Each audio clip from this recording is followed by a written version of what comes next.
Confusión en la búsqueda de un periodista británico y un indigenista en Brasil. La policía desmintió el hallazgo de cadáveres en la zona donde el periodista británico Dom Phillip y el indigenista Bruno Pereira desaparecieron. La esposa de Phillip había declarado que uno de los cadáveres correspondía al de su esposo. Vamos en breve por más detalles. Soy Jenny Pérez, aquí en Berlín. Destacamos. Verdades opuestas en Brasil. La policía sale a desmentir la versión de la esposa del periodista británico, ex colaborador de Deutsche Welle, sembrando más dudas sobre unas desapariciones que han vuelto los ojos del mundo hacia las actividades ilegales en la Amazonía.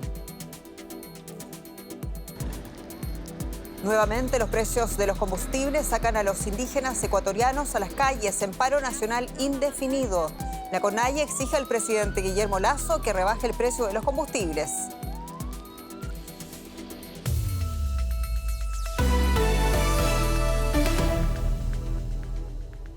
¿Fueron o no encontrados los cadáveres de los profesionales desaparecidos en la Amazonía de Brasil? La policía brasileña dice que no, desmintiendo la versión de la esposa del periodista británico y ex colaborador de Deutsche Welle en 2013, Dom Phillip. Versiones contradictorias que aportan más confusión a la investigación de un caso que ha conmocionado al mundo. Los profesionales buscaban visibilizar el flagelo de la pesca ilegal en la Amazonía y habían sido amenazados de muerte. Esta bolsa azul contiene una mochila, un computador portátil y otros objetos personales pertenecientes al experto en temas indígenas Bruno Pereira y al periodista británico Dom Phillip, ambos desaparecidos. Y este es el momento en que la mochila era encontrada el domingo en una área inundada de la selva cerca del río Amazonas, donde Pereira y Phillip fueron vistos por última vez. Un día antes, la policía había encontrado rastros de sangre en bote pesquero. Tenemos que ser realistas, ya no están con nosotros. Este acto, que fue organizado por sus amigos y familiares, es un grito por la Amazonía. Amigos y familiares exigen respuestas. Queremos asegurarnos de que estamos haciendo todo lo que podemos en este momento. Este acto es un llamado a las autoridades. Jair Bolsonaro se ha enfrentado a acusaciones de no haber intensificado la búsqueda con la suficiente rapidez. Voces críticas afirman que el presidente presionó para abrir a la minería tierras indígenas protegidas y no está actuando ante la destrucción en la Amazonía. El periodista Dom Phillip estaba trabajando en un libro sobre la Amazonía cuando desapareció. Tanto Phillip como Pereira habían recibido amenazas por su trabajo en la región de Yavari, donde se practica la minería, la pesca ilegal y tráfico de drogas. Voluntarios indígenas han ayudado a delimitar la zona de búsqueda. La semana pasada, agentes de policía encontraron posibles restos humanos en el río, que están siendo analizados y que podrían cerrar la búsqueda con un trágico final. Y ampliamos desde Brasilia con el periodista Marcelo Silva de Sousa. Marcelo, saludos. Y bueno, ¿cómo explica la policía que su declaración no solo contradice la versión de la esposa de Dom Phillip, sino también al propio presidente Bolsonaro, quien había descrito incluso detalles de los restos encontrados? ¿Qué tal, Jenny? Buenas noches. Bueno, probablemente el día de mayor angustia para los familiares de los desaparecidos y también para sus seres queridos, justamente por las informaciones encontradas que se fueron dando a lo largo del día y que tienen a esta hora como no oficial el hallazgo de dos cuerpos. Esta información que partió de un representante de la embajada brasileña en Reino Unido, que se la comunicó al cuñado de Dom Phillip, el periodista británico desaparecido, y que luego fue rápidamente desmentida aquí en Brasil por la Policía Federal, que viene coordinando las búsquedas y que está informando diariamente los balances de las búsquedas. Esta información que incluso fue desmentida por la Unibaja, esto es la Unión de Pueblos Indígenas del Valle de Javari, que viene acompañando a la policía en el lugar, porque son ellos quienes conocen como nadie el terreno y tampoco dijeron haber testificado la retirada de dos cuerpos del agua. A esta hora, la información es que la policía sigue las búsquedas sin noticias de los cuerpos. Y hablabas también del presidente Bolsonaro, que dio una entrevista esta mañana y se refirió a vísceras encontradas en el agua y a que probablemente alguien había hecho una maldad con la dupla desaparecida. El presidente se estaba refiriendo seguramente a los restos orgánicos aparentemente humanos encontrados el viernes pasado y que están aquí en Brasilia para ser analizados. Y te cuento, Jenny, que hablaba más temprano con una fuente de la Policía Federal y me decía que este tipo de pericias de análisis genético, porque esos restos van a ser comparados con muestras que se tomaron de Don Phillips y de el indigenista Bruno Araújo, generalmente demoran un mes, pero claro, por la gran repercusión internacional que está teniendo el caso, no sería de sorprender que tengamos novedades esta semana incluso. Los policías siguen buscando por restos, por vestigios de los dos desaparecidos y aquí se suma un día más de confusión por informaciones encontradas. Muy breve, por favor, Marcelo. ¿Hay suficiente documentación sobre denuncias de organizaciones civiles por la violencia contra quienes investigan la destrucción de los ecosistemas y las víctimas habían denunciado amenazas? ¿Qué se dice a nivel político sobre la ausencia del Estado de la Amazonía? Bueno, es muy claro eso, Jenny.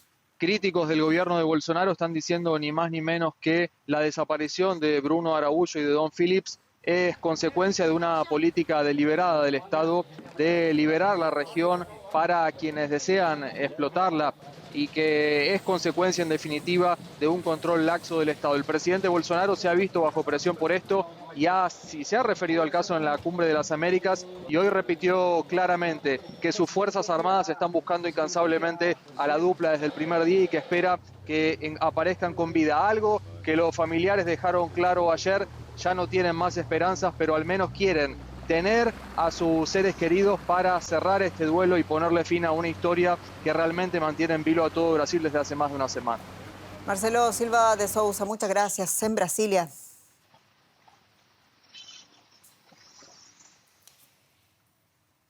La Confederación de Nacionalidades Indígenas del Ecuador, CONAIE, ha iniciado un paro indefinido a nivel nacional contra el gobierno del conservador Guillermo Lasso. Exigen una rebaja a los precios de los combustibles. El presidente Lasso pide a la CONAIE que las manifestaciones sean pacíficas para que no se repita la violenta crisis social de 2019 que dejó tambaleando el gobierno del entonces presidente Lenín Moreno tras un decreto que levantaba los subsidios de los combustibles. Neumáticos en llamas y barricadas para bloquear los accesos a Quito. Una situación similar se vivió este lunes en las principales carreteras de 10 de las 24 provincias de Ecuador. Comunidades indígenas presionan para exigir una bajada del precio de los combustibles. El encarecimiento económico actual, dicen, lleva a la pobreza a los más desfavorecidos. Esperamos que el gobierno dé oídas a estas peticiones que nosotros tenemos como pueblo, porque ya nos estamos, en verdad, literalmente muriéndonos de hambre. No hay trabajo, los productos del campo están siendo minimizados, no hay el apoyo correspondiente del gobierno. La Confederación de Nacionalidades Indígenas de Ecuador, CONAIE, asegura que salen a las calles después de haber agotado las instancias de diálogo con el gobierno de Guillermo Lasso. El presidente ecuatoriano lanzó una advertencia a los manifestantes. Quienes intenten estas acciones vandálicas deben saber que tomaremos todas las medidas necesarias y aplicaremos las leyes con todo el rigor posible. No podemos permitir que grupos políticos que buscan desestabilizar y pescar a río revuelto paralicen nuevamente al país. La Confederación Indigenista protesta además contra la entrega de concesiones mineras en territorios nativos y exige precios justos en el campo y moratorias de deuda para 4 millones de personas. Los bloqueos iniciados este lunes, advierten, solo concluirán si el Ejecutivo atiende a sus demandas. La movilización es de carácter nacional, la movilización tiene de carácter territorial y la movilización tiene de carácter indefinida. Si es que el día de hoy el presidente de la República da respuestas, entonces el día de hoy levantaremos. Si el presidente de la República no da respuestas a ninguno de los puntos, entonces nos mantenemos de manera indefinida. El presidente Lasso, que lleva un año en el poder, ya congeló los precios de los combustibles el pasado año para desactivar los reclamos indígenas. Pero el descontento continúa.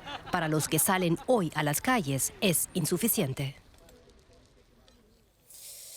Y vamos ahora a hablar de algo muy distinto. Nos concentramos en Nicaragua y es que uno de los pocos aliados que tiene Rusia en Latinoamérica ha decidido llevar a cabo un intercambio militar con Moscú que inquieta en la región.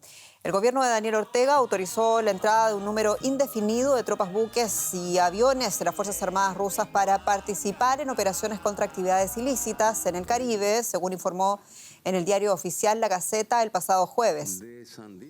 Hasta Managua llegarán entonces unos 130 efectivos rusos a partir del 1 de julio y por 6 meses.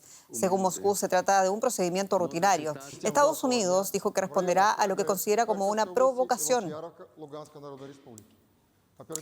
Y mucho que discutir lo hacemos con la señora Elvira Cuadra, quien es directora del Centro de Estudios Transdisciplinarios de Centroamérica y nos recibe ahora mismo desde San José de Costa Rica. Señora Cuadra, bienvenida. Y comienzo preguntándole, este titular es recibido con especial atención en Costa Rica, donde se encuentra parte importante del exilio nicaragüense. Usted también es un ejemplo de aquello.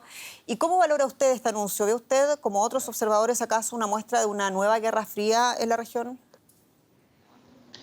Sí, muchas gracias por la invitación para abordar este tema. En efecto, en el contexto en el que se produce este anuncio, efectivamente se analiza la autorización de la entrada de tropas de Rusia a Nicaragua como parte de una nueva confrontación entre potencias, en este caso de la Federación Rusa con Estados Unidos en Centroamérica, tal como ocurrió, por ejemplo, en los años 80 del siglo pasado, cuando en la región centroamericana y particularmente en Nicaragua se dirimió una de las, confrontaciones de la Guerra Fría de ese entonces. Ahora con la invasión de Rusia a Ucrania y este anuncio, pues entonces ese anuncio que en otras épocas ha sido rutinario se interpreta de otra manera. Muy bien.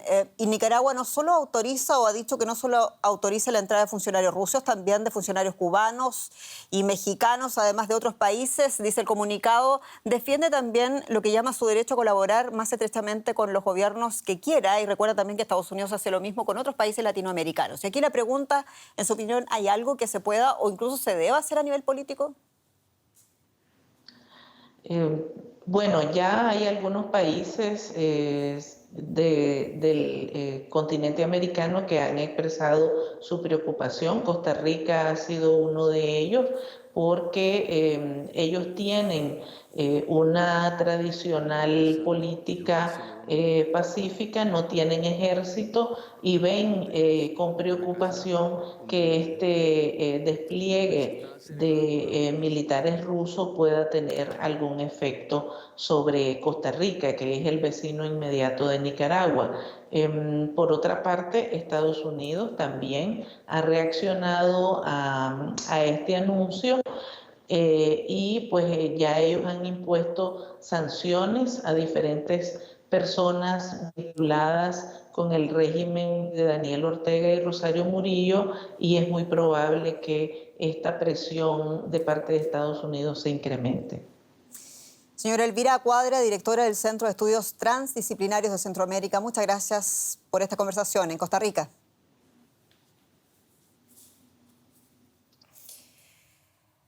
Y avanzamos. Continúan los combates por el control de Severodonetsk, una ciudad clave de la región oriental ucraniana de Donbass. Según el gobernador regional, la última ruta para salir de la ciudad ha sido destruida, lo que hace imposible organizar la ayuda humanitaria o incluso evacuar a la población que está atrapada en el lugar. Cientos de combatientes y también civiles ucranianos, por lo tanto, se refugian en una planta química en el centro de la ciudad, mientras los misiles rusos siguen golpeando la ciudad que se ha convertido ya en el epicentro de la guerra. Fuego ucraniano de contrabatería. El ejército de Ucrania afirma que estas imágenes aéreas muestran la destrucción de 3 lanzacohetes rusos que participaban en los bombardeos de Severodonetsk y sus alrededores. En la ciudad continúan los combates. Según el gobernador de la región, la mayor parte de Severodonetsk está bajo control ruso. La mayoría de los edificios están en ruinas. Las autoridades creen que unos 500 civiles, incluidos niños, se han refugiado en la planta química de Azot. Ucrania acusó a Rusia de bombardear las instalaciones. Los separatistas prorrusos afirman que no están atacando la planta a fin de evitar una catástrofe medioambiental. Son imágenes que recuerdan el asedio de la planta siderúrgica de Mariupol hace solo unas semanas. En Kiev, el Ministerio de Defensa exponía las dificultades que vive el ejército ucraniano en el frente este. La segunda fase de la invasión a gran escala de Rusia continúa. El enemigo sigue superándonos en equipamiento y artillería. Las fuerzas de defensa ucranianas están infligiendo grandes pérdidas al enemigo. El Ministerio de Defensa ruso publicó estas imágenes que muestran supuestamente sus soldados rusos disparando contra unidades ucranianas.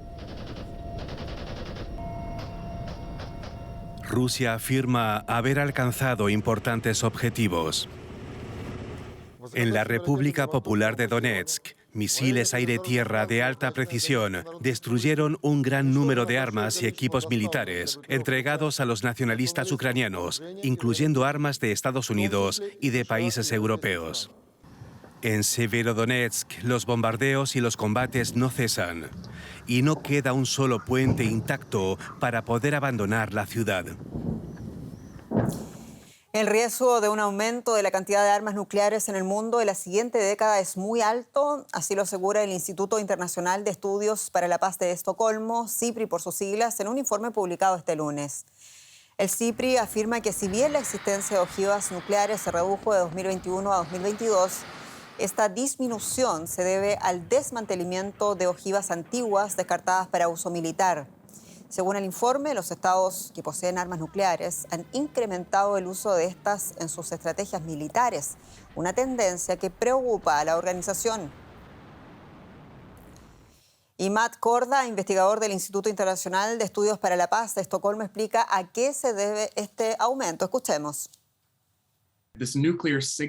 La retórica nuclear empleada en las últimas semanas y meses por el presidente Putin ha vuelto a sacar el tema del uso de armas nucleares a la opinión pública. Esto genera que otros países con armamento nuclear reconsideren sus propias estrategias y opiniones e incluso las modifiquen. Como mínimo, va a ser muy difícil progresar en el desarme en los próximos años debido a esta guerra y a la forma en que Putin habla de sus armas nucleares. Desde el final de la Guerra Fría, la tendencia general ha sido una reducción de ojivas en los arsenales militares.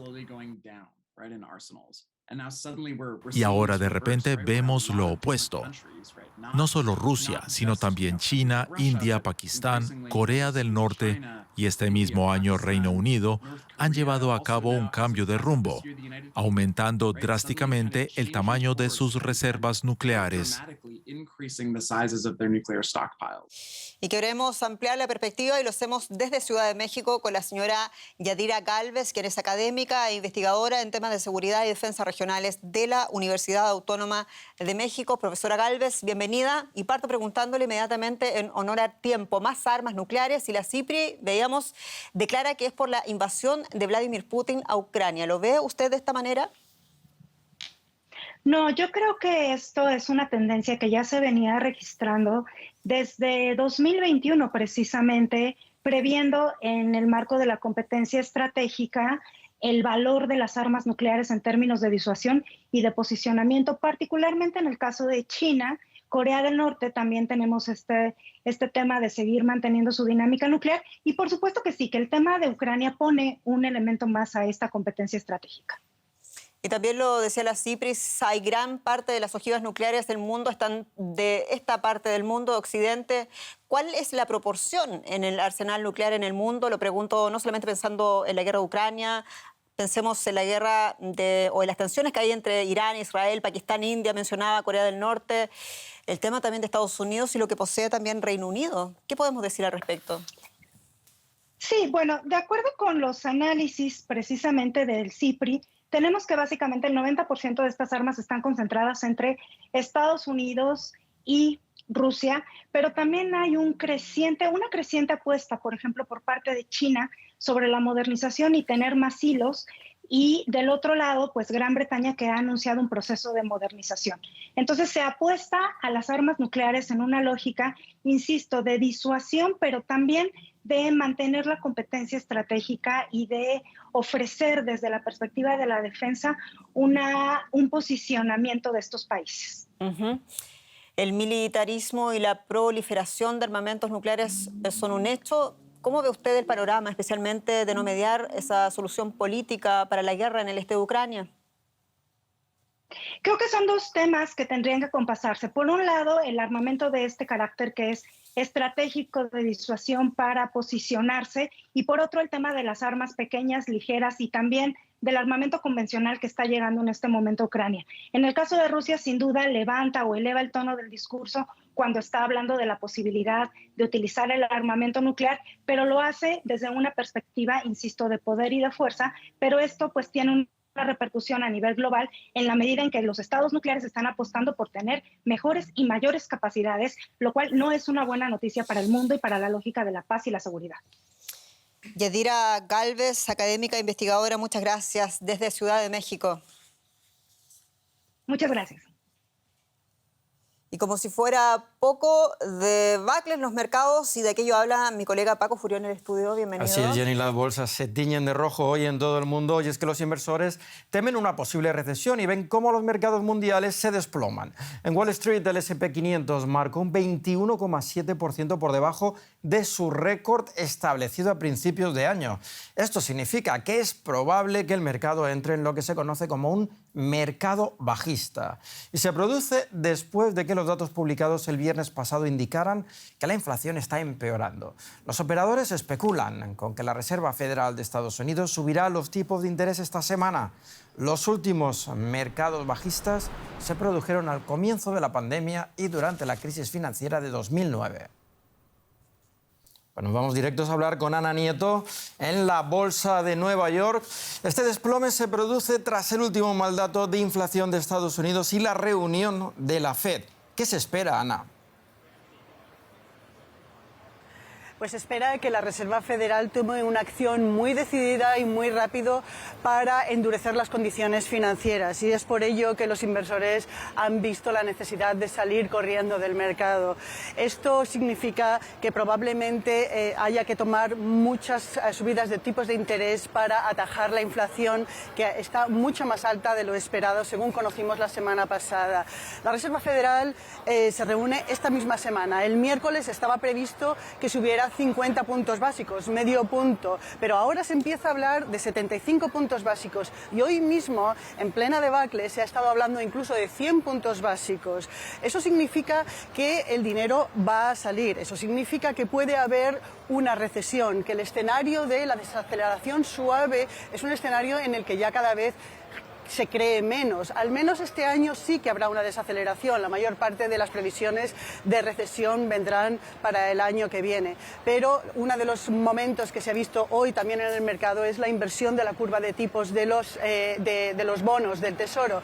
Cada vez que hay una inversión de tipos se produce una recesión. Y eso es lo que están temiendo todos los inversores en todo el mundo realmente. Y mientras tanto, lo que también se desploma son las criptomonedas. ¿Qué está pasando en este mercado? Bueno, las criptomonedas, a nadie le gusta que le drenen la liquidez, a nadie le gusta que le suban los tipos de interés con los que se toman prestados dineros para luego seguir invirtiendo, y es el caso de que también afecta a las criptomonedas. Este es un mercado de alto riesgo. Cuando se produce un drenaje de liquidación, este mercado va a sufrir. A esto se le añade el hecho de que hay varias plataformas que están encontrándose con problemas de liquidez. No están siendo capaces de devolver el dinero a las personas que han invertido en ellos. Binance está teniendo, que es una de las plataformas mayores de criptomonedas, está teniendo problemas para devolver dinero a sus inversores. Hay otra plataforma que hace préstamos para invertir en criptomoneda, que se llama Celsius. También están teniendo problemas. Y algunas de las empresas que han empezado a crearse justo en los últimos meses están empezando a despedir al personal. Se piensa que hay algunos señales de que pueda haber un riesgo sistémico en este mercado de criptomoneda. Y el Bitcoin no deja de caer en los mercados. Gracias, Ana, desde Wall Street. Y Amazon se ha ofrecido a compartir datos de mercado con otros vendedores que compiten en su plataforma y aumentar la visibilidad de los productos de la competencia para sus usuarios, con la intención de convencer a los reguladores de la Unión Europea de que cierren sus investigaciones sin una multa. Los guardianes de la competencia en Bruselas acusaron en 2020 a Amazon de utilizar su tamaño, poder y recolección de datos para promocionar sus propios productos y obtener una ventaja desleal sobre los comerciantes rivales que venden en su plataforma.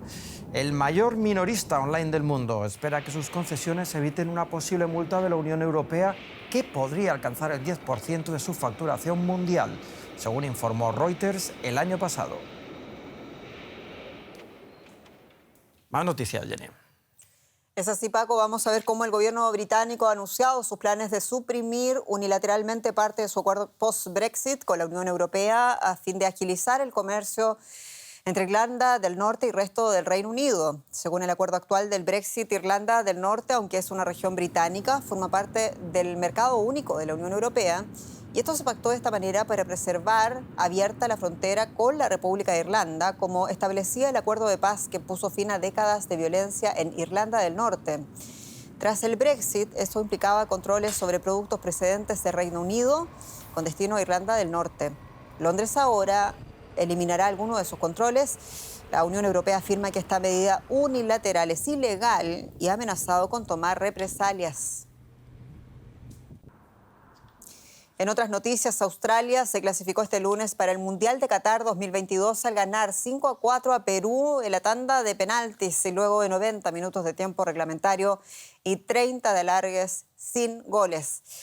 Con la derrota de Perú por penaltis, Sudamérica se queda solo con 4 selecciones en el Mundial: Brasil, Argentina y Uruguay. Triste para Perú, naturalmente. Y al finalizar, la leyenda del rock Mick Jagger ha dado positivo por COVID-19. El cantante de los Rolling Stones, de 78 años, se encuentra actualmente de gira con la banda por Europa. Los Stones han suspendido un concierto previsto para esta noche en Ámsterdam, alegando que la seguridad del público y los miembros del equipo es lo prioritario. Y así nos despedimos. Muchas gracias por su sintonía. Somos Deutsche Welle. Hasta pronto.